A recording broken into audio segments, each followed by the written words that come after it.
Hello there, Fambam! Welcome back sa aking channel. So, magbibigay po tayo ng konting update sa mga advisories na nilabas ng Saudi government recently. It was, I think, yesterday or the day before. Basta, it was very recent lang.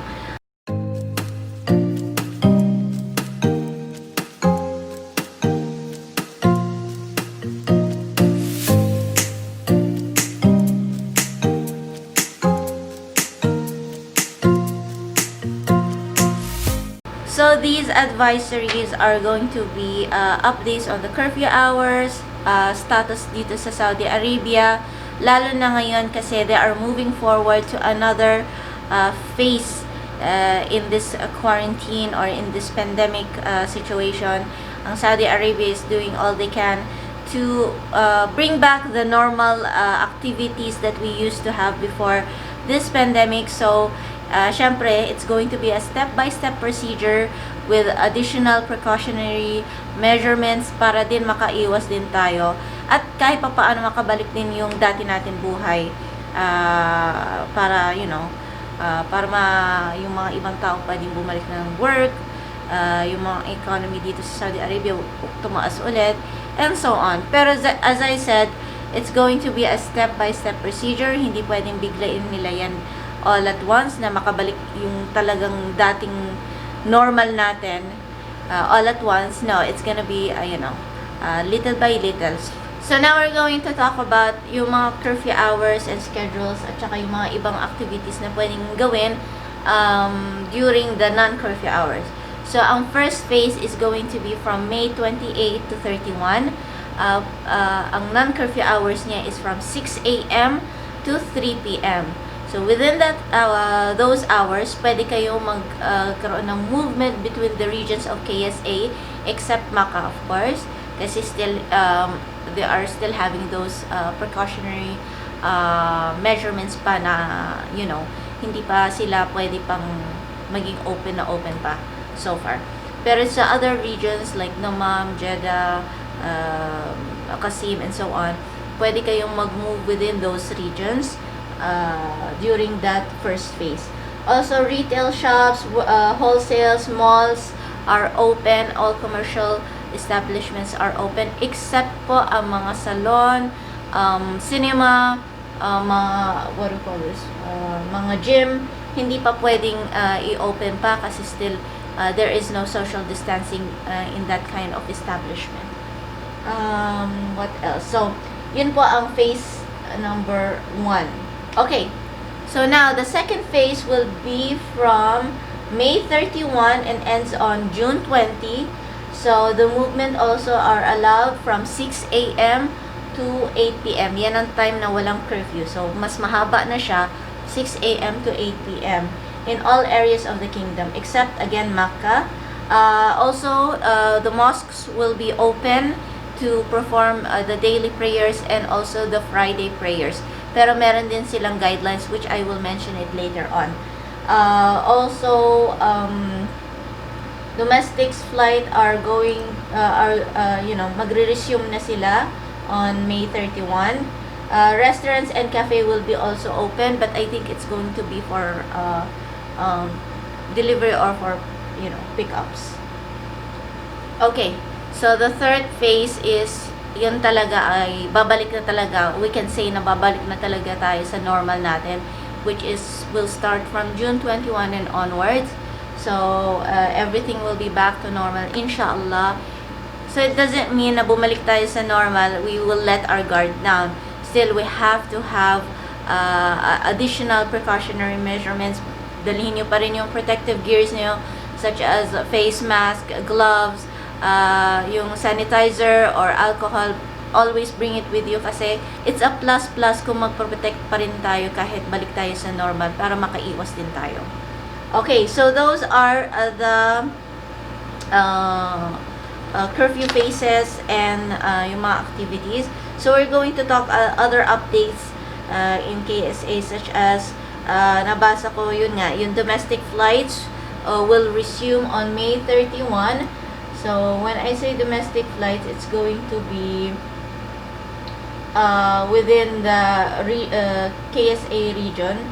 such as flights from and to Riyadh, Jeddah, Dammam, Medina, Qasim, Abha, Tabuk, Jazan, Hail, Al-Baha, and Najran. So these are the domestic flights na will be open from May 31. Wala pa tayong balita for international flights so far. Of course, pag meron, we will inform you about that. Pero yun nga, domestic flights will resume on May 31.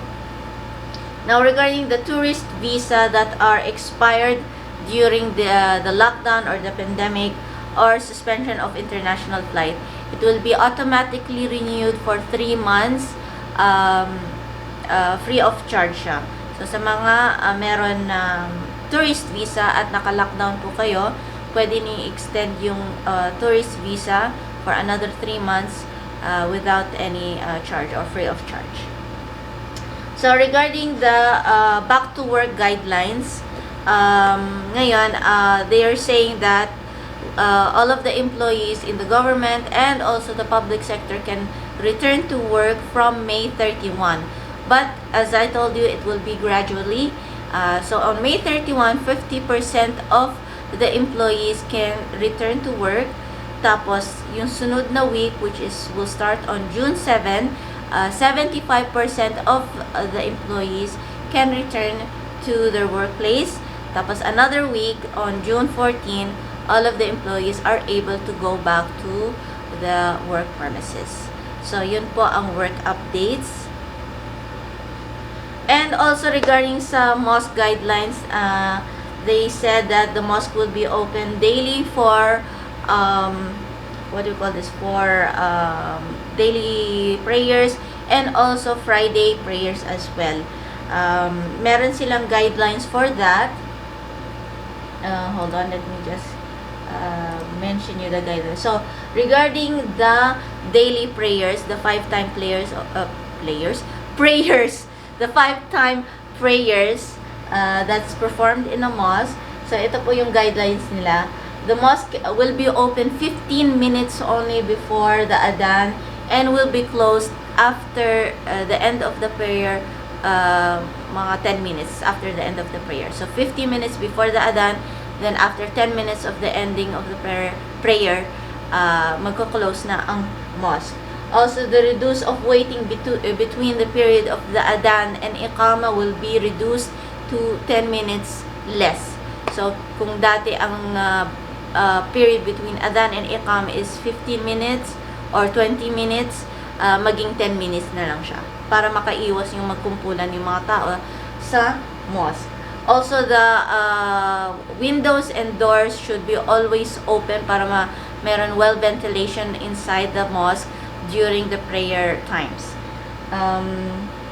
Syempre, we have to have social distancing between one person to another. So, dapat meron silang space between one another para makaiwas yung hawaan or, lasamhallah na meron ganun. So, also, they mentioned that all copies of Quran and yung mga books yung mga dua books, mga prayer books, should be removed from the mosque para makaiwas sa mga taong kumuha. Also, all refrigerators and water dispensers also will be removed para hindi sila makahawak din, para makaiwas. So, this is one of the preventive measurements as well. Also, it is not allowed to distribute any food or water in the mosque. Toilets also will be closed as well. So, lahat po ito precautionary measurements para sa magpa-pray sa mosque. Now, regarding the Friday prayers, the mosque will be open 20 minutes before the adhan and 20 minutes after the prayer. So, it's much more mahaba kasi alam niyo, ang Friday prayer is much more, mas mahaba siya kasi may mga prayers na ginaganap during Friday.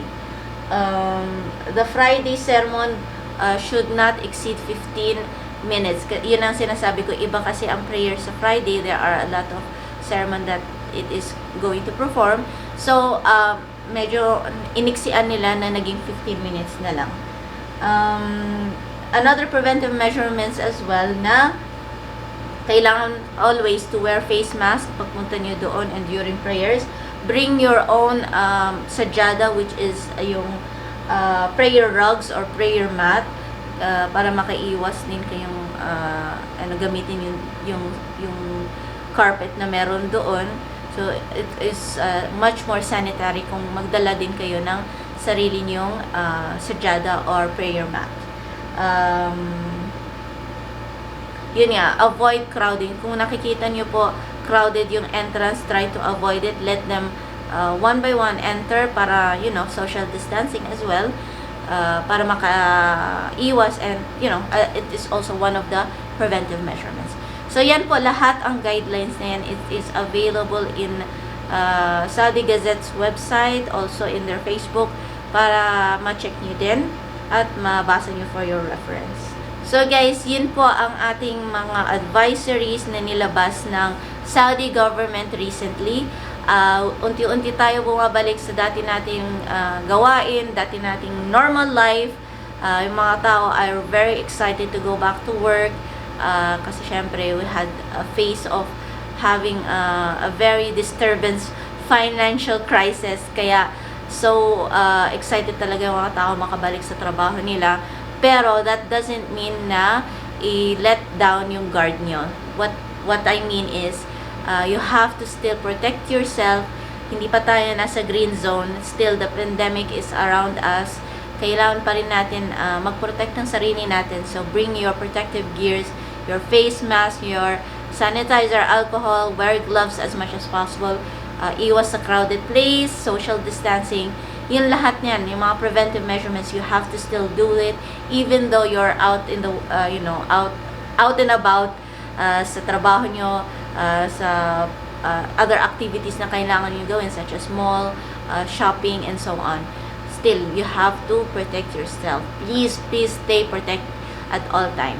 So ayun po, I don't have any other things to add. So for those who would like to check the guidelines or the things that I mentioned in this vlog, lahat po nakalist yan sa Saudi Gazette website and Facebook. Nandun po lahat ng information. So again guys, thank you so much. I hope you liked today's vlog. Sana naging informative po sa inyong lahat. Please don't forget to thumbs up to this video. And kung hindi pa kayo nakasubscribe, please do subscribe sa aking channel. Yeah, thank you so much guys. Stay safe and I will see you in my next vlog. Bye!